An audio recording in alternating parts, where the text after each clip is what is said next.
నువ్వు రా అనే పదం వాడి నీ జాతి ఏంది ఇదంతా ఏంది అని అన్నప్పుడు ఎంతవరకు మేము మౌనంగా ఉండాలి? ఇలా ఈ వార్డు మెంబర్ల గెలుపుతో నాకు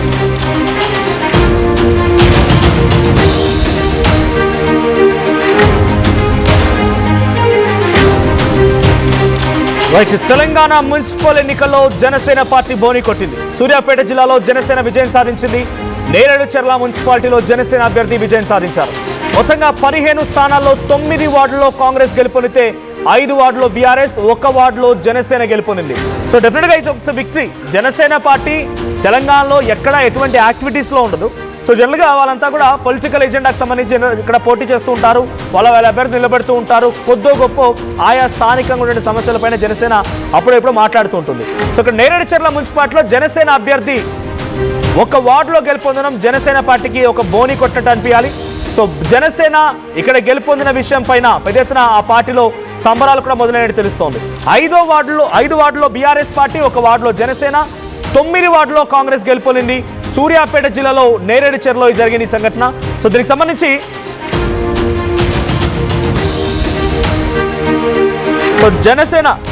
జనసేన పార్టీ ఖాతా తెరవడం పైన అసలు బీజేపీ ఏమనుకుంటోంది? మొత్తం పొత్తులో వెళ్ళేటువంటి జనసేన అక్కడ ఒక క్యాండిడేట్ని గెలిపించుకుంది. సో అల్జాపూర్ శ్రీనివాస్ గారు ఉన్నారు. అల్జాపూర్ శ్రీనివాస్ గారు, సో జనసేన ఖాతా తెరిచింది. మీరు అండ్ టీడీపీ, బీజేపీ 3 కలిసి, జనసేన, టీడీపీ, బీజేపీ కలిసి పక్క రాష్ట్రంలో ప్రభుత్వం ఏర్పాటు చేస్తాయి, మంత్రివర్గంలో స్థానం తీసుకుంటారు. కానీ ఇక్కడికి వచ్చేసరికల్లా మీ రాష్ట్ర అధ్యక్షుడు, ఒక కేంద్ర మంత్రి వెళ్ళి పవన్ కళ్యాణ్ అడిగారు ప్రచారానికి రావాలని చెప్పి. ఆయన ప్రచారానికి రాలేదు, మీతో పొత్తు ఉన్నట్టుగా ప్రకటించలేదు.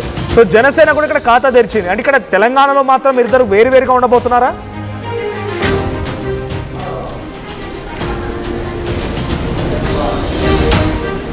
శ్రీనివాస్ గారు, అల్జాపూర్ శ్రీనివాస్ గారు, మీకే. అల్జాపూర్ శ్రీనివాస్ గారు వినిపిస్తోందా?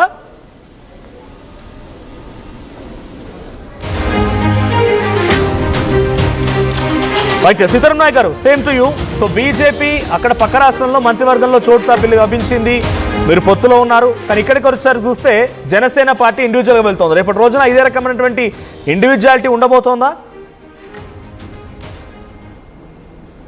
ఇప్పుడు అది ఒక సీట్ అక్కడ రావడం కంప్లీట్ పార్టీ ఏదో ప్రభావం ఇక్కడ ఉండి వచ్చిందా అనే బదులు దానికి కొంత అక్కడ ఉండేటువంటి వ్యక్తి కూడా ఉండవచ్చు. పార్టీకి పేరు ఉంది, పేరు అక్కడ ఆంధ్రలో ఉంది కనుక ఆ పార్టీ గుర్తు మీద ఆయన గెలవడం వల్ల పార్టీకి ఒకటి వచ్చిందని చెప్పాలి. కానీ ఒకటి ఆడ ఉన్నటువంటి పరిస్థితులు, ఎందుకంటే అట్లనే మీరు అన్నట్టు కొన్ని చోట్ల వస్తే పార్టీ ప్రభావం ఇక్కడ ఉన్నదనేది మనం అనుకోవచ్చు.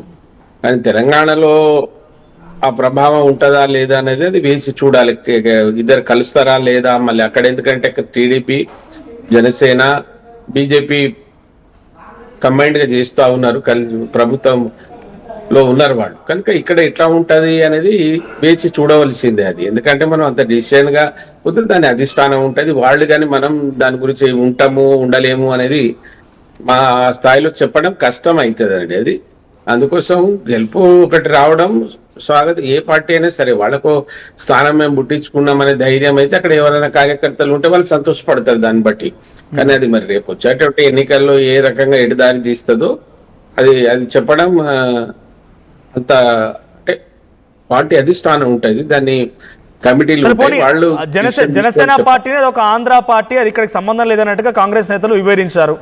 సో అది ఆంధ్ర పార్టీ అని మీరు అనుకుంటున్నారా, లేదంటే ఎక్కడైనా చేయొచ్చా? ఇప్పుడు కాంగ్రెస్ పార్టీలో అట్లా అనుకుంటేనే చంద్రబాబు నాయుడిని ఎన్టీ రామారావు బొమ్మలో పెడతాం, నెత్తి మీద పెట్టుకుంటామని తిరుగుతలేరా? అట్లనే మళ్ళీ అదేందండి, మన వైరుధ్యం ఏంటి? వాళ్ళు పెత్తనం ఈడ ఉండి మనల్ని బానిసలు చేస్తున్నారు, వద్దు మాకు మా రాష్ట్రం మాకు ఇమ్మన్నదే తప్ప మనం ఇంకో రకంగా వాళ్ళని ఎక్కడ ఏమి. సీతారాం గారు, ఒక్కసారి మీ దగ్గరికి వస్తాను నేను. బీజేపీ నేత అల్జాపూర్ శ్రీనివాస్ గారు ఉన్నారు. ఆయన నిజామాబాద్ సంబంధించిన వ్యక్తి. ఆర్మూర్లో మొన్నటి వరకు ప్రచారంలో ఉండి హోరెత్తించే ప్రచారం తర్వాత ఇప్పుడే హైదరాబాద్ చేరుకున్నారు. ఆర్మూర్ రిజల్ట్స్ కానీ నిజామాబాద్ కార్పొరేషన్ రిజల్ట్స్ కానీ ఎలా ఉన్నాయో తెలుసుకుందాం. శ్రీనివాస్ గారు ఏం చెప్తారు? ఆర్మూర్ అండ్ నిజామాబాద్ కార్పొరేషన్ విస్తృతంగా పర్యటించి వచ్చిర్రు, అక్కడ ఆర్మూర్లో కూడా ప్రచారం చేసిర్రు. ఎట్లుండబోతోంది ఇప్పుడు రిజల్ట్స్? నమస్తే మనోజ్ గారు. నమస్తే. భారతీయ జనతా పార్టీ ఆర్మూర్ కావచ్చు, నిజామాబాద్ కావచ్చు, ఆదిలాబాద్, నిర్మల్, ఈ రకంగా నార్త్ తెలంగాణలో బీజేపీ విజృంభించింది. ప్రజల యొక్క సపోర్ట్తోని అక్కడ బీజేపీ గెలుస్తూ ఉన్నది. నిజామాబాద్ అయితే ల్యాండ్ స్లైడ్ విక్టరీగా